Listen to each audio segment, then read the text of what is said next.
Famous speech का Hindi translation है।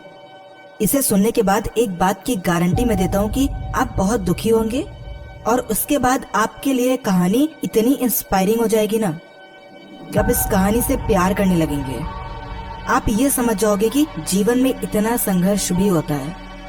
तो स्टार्ट करते हैं।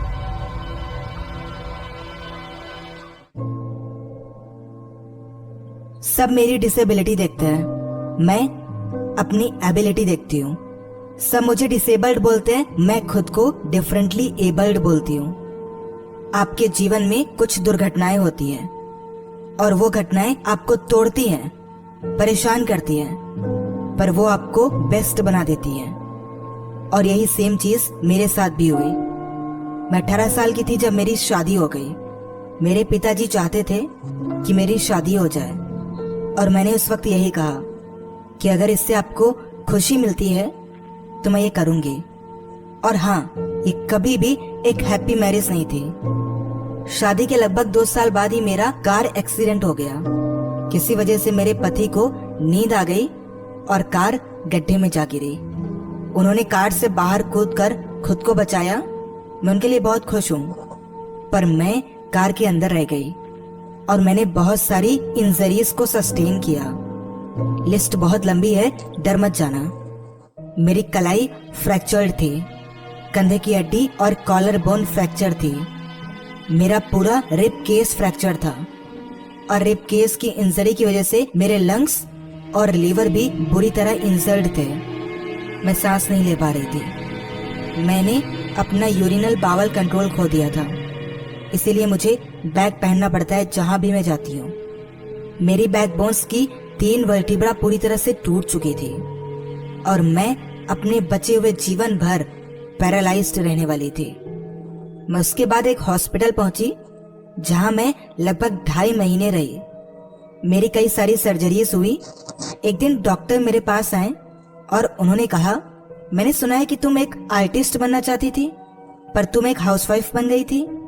मेरे पास तुम्हारे लिए एक बुरी खबर है, तुम दोबारा पेंट नहीं कर सकोगी क्योंकि तुम्हारी रिस्ट और आर्म पूरी तरह से डिफॉर्म हो चुकी है और तुम कभी भी पेन नहीं पकड़ सकोगी।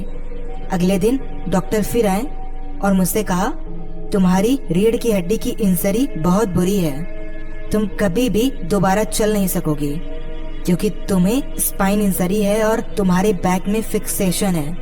तुम कभी भी किसी बच्चे को जन्म नहीं दे पाओगे। उस दिन मैं बर्बाद हो गई। मैंने अपनी माँ से पूछा, मैं ही क्यों?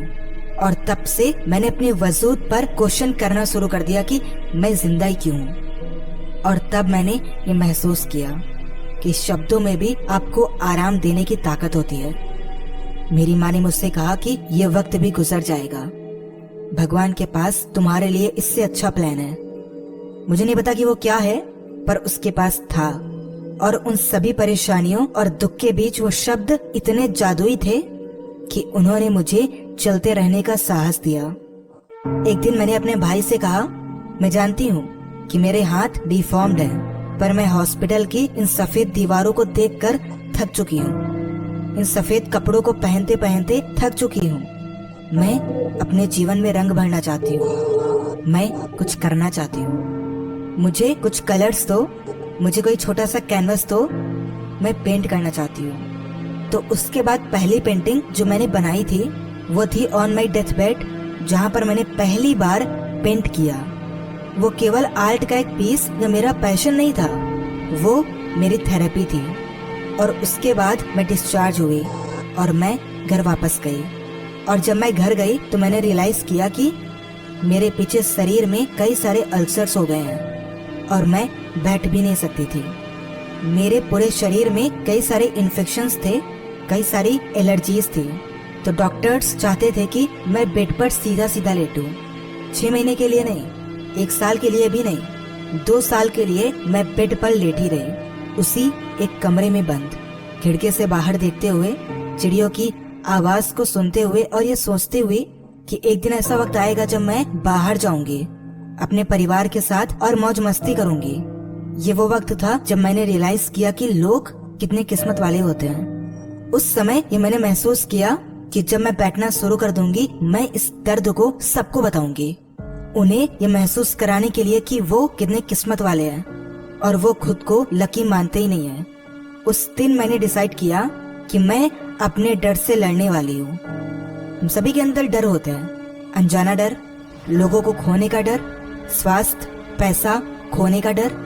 हम अपने करियर में आगे बढ़ना चाहते हैं, हम प्रसिद्ध होना चाहते हैं, हम और पैसा चाहते हैं। हम हर वक्त डरे होते हैं। तो मैंने लिखना शुरू किया एक एक करके उन सभी डर को, और मैंने डिसाइड किया कि मैं इन सभी डर से बाहर निकल कर आऊंगी।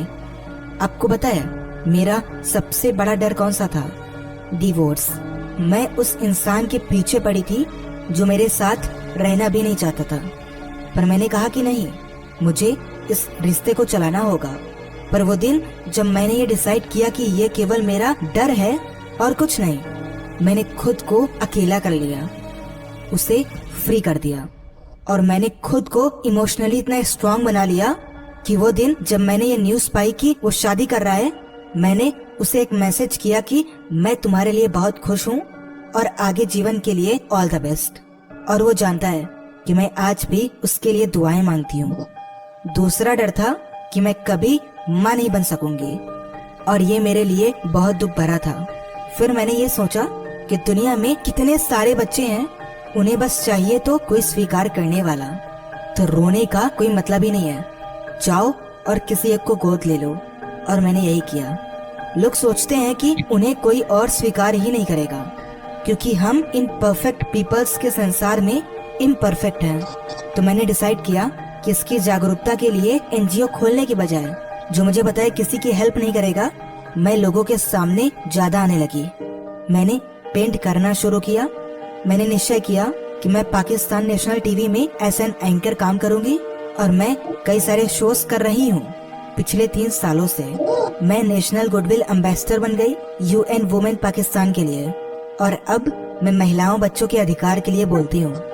हम इंक्लूजन, डाइवर्सिटी, जेंडर इक्वालिटी के बारे में बात करते हैं, जो कि जरूरी है। जब भी मैं लोगों के बीच जाती हूँ मैं बहुत हंसती हूँ। मेरे चेहरे पे हमेशा एक बड़ी सी स्माइल रहती है, और लोग मुझसे पूछते हैं कि तुम्हें हर वक्त हंसते हंसते थक नहीं जाती हो, इसका रहस्य क्या है? मैं हमेशा एक बात कहती हूँ, मैंने उन चीजों के बारे में सोचना बंद कर दिया है जो मैं खो चुकी हूँ। वो लोग जिन्हें मैं खो चुकी हूँ, लोग और चीजें जो मेरे साथ होनी चाहिए वो मेरे साथ हैं। और कभी कभी किसी का ना होना आपको एक बेहतर इंसान बनाता है। उनके ना होने को सेलिब्रेट करो, ये भी हमेशा एक ब्लेसिंग होती है। अपने जीवन को पूरी तरह से जियो, जैसे भी हो खुद को स्वीकार करो, खुद के लिए दयालु बनो। मैं दोबारा कहूँगी, खुद के लिए दयालु बनो, क्योंकि केवल तभी आप किसी और के लिए दयालु बन सकते हैं। खुद से प्यार करो और उस प्यार को फैलाओ। जीवन कठिन होगा, उतार चढ़ाव भी होंगे, परीक्षाएं भी होंगी, पर वो केवल आपको स्ट्रांग बनाएंगी। सो जब आप खुद को जैसे भी हो वैसे ही एक्सेप्ट कर लोगे, दुनिया आपको पहचान जाएगी। ये सब आपके अंदर से शुरू होता है।